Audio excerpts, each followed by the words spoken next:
Assalamualaikum warahmatullahi wabarakatuh. Perkenalkan, nama saya Syabina Aulia dari kelas 1C Prodi STR Keperawatan. Di sini saya ingin menampilkan video penerapan fisika dalam keperawatan dalam 4 subbab sistemnya.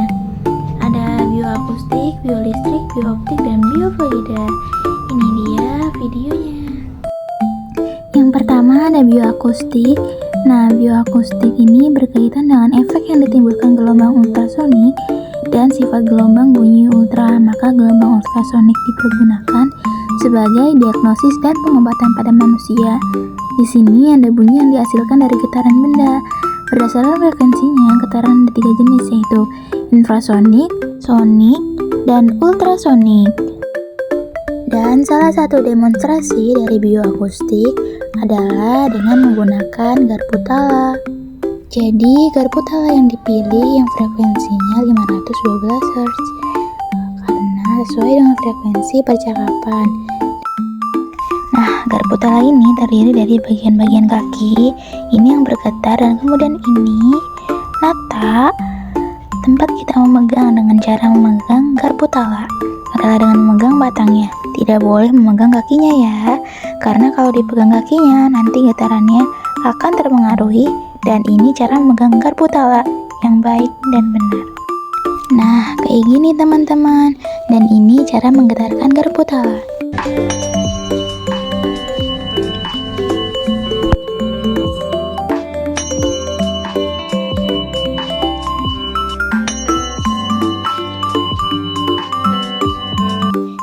Dan yang selanjutnya cara penggunaan garpu tala kepada pasien seperti ini ya. Nah, pada prinsipnya ini bertujuan untuk membandingkan antara tulang dan hantaran udara pada telinga yang sama. Setelah garpu tala bergetar, disimpan di tulang mastoid, ini bertujuan untuk menilai hantaran tulang dan fungsi kontrol saat udara suara tidak terdengar lagi, dan garpu tala dipindahkan ke depan lubang telinga dengan jarak kurang lebih 2-3 cm. Hal ini bertujuan untuk memeriksakan tarian udara atau fungsi konduksi yang terjadi di telinga luar. Terus yang kedua ada penerapan biolistrik dalam keperawatan. Ini merujuk pada prinsip biolistrik untuk mendukung diagnosis, pemantauan, dan perawatan pasien. Contohnya meliputi EKG, itu alat yang digunakan untuk memantau aktivitas listrik jantung. Terus EEG digunakan untuk memantau aktivitas listrik otak. Nah, kita ambil contoh saja pada EKG. Nah, bagaimana sih penerapan EKG itu? Jadi di sini ada prosedur EKG atau SOP-nya. Nah, di sini prosedur perekaman EKG-nya. Yang pertama, identifikasi pasien menggunakan minimal 2 identitas.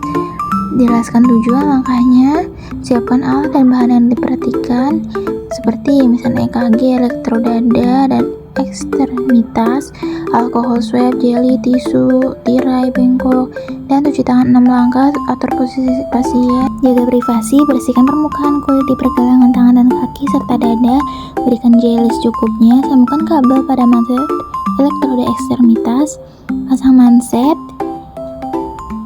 sambungan kabel dengan elektrodada, pasang balon elektro pada dada. Lanjut, nyalakan mesin EKG dan operasikan mesin EKG sesuai petunjuk dengan mesin. Anjurkan bernapas normal dan tidak bergerak secara tidak berbicara saat perekaman. Lakukan perekaman jantung, matikan mesin EKG, lepaskan elektroda pada dada dan ekstremitas, bersihkan dada dan ekstremitas, tuliskan identitas atau tempelkan label identitas pasien pada kertas EKG, rapikan pasien dan alat yang digunakan, lakukan kebersihan tangan 6 langkah. Yang terakhir, dokumentasikan prosedur yang telah dilakukan dan respon pasien. Nah, selanjutnya ada bioptik. Bioptik sangat berkaitan dengan cahaya. Nah, cahaya ini dapat dipergunakan dalam bidang kedokteran atau keperawatan. Dapat kita lihat di sini ada cahaya ultraviolet, cahaya tampak, sinar gamma, sinar X, inframerah, dan sinar laser. Kita ambil contoh saja pada inframerah, sinar X, dan sinar gamma. Inframerah ini dapat mengatasi artritis atau radang sendi. Penyebab radang sendi itu ada kausan atau faktor U, pengobatannya obat, terapi fisik, hingga operasi. Lanjut ada sinar X.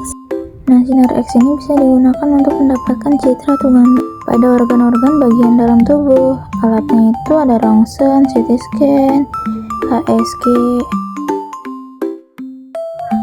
Nah, ini penerapan sinar gamma biasanya digunakan pada radioterapi untuk terapi kanker, mengobati tumor otak dengan metode pembelahan pisau gamma.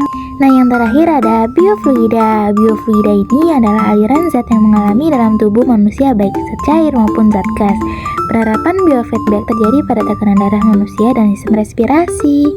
Nah, kali ini kita akan di perumpamaan penerapan biofluida ini terhadap tubuh manusia, yaitu mengukur tekanan darah pada manusia. Yang pertama, mengontrol tekanan pada posisi berbaring, yang kedua pada posisi berdiri diam, dan yang terakhir pada posisi setengah berlari. Yang pertama yaitu posisi berbaring, di mana tekanan darah pada posisi berbaring itu lebih rendah dibandingkan pada saat berdiri diam, dan setelah berlari kecil dikarenakan otot-otot yang bekerja pada saat posisi berbaring ini lebih santai dibandingkan berdiri diam. Yang kedua yaitu ada posisi diam berdiri. Posisi diam berdiri ini menyebabkan tekanan darah lebih tinggi dibandingkan pada saat posisi berbaring, karena pada saat posisi diam ini cara kerja otot mulai meningkat dan mengakibatkan tekanan darah pun ikut meningkat. Yang terakhir yaitu posisi setelah berjalan, di mana pada saat posisi setelah berjalan tekanan darah lebih tinggi dibandingkan pada saat berbaring dan pada saat berdiri diam, karena detak jantung berdetak lebih cepat mengakibatkan tekanan darah pun akan lebih meningkat karena kerja otot jantung itu lebih kuat dibanding pada saat berdiri diam dan pada saat berbaring. Sekian video dari saya, terima kasih sudah menonton. Kurang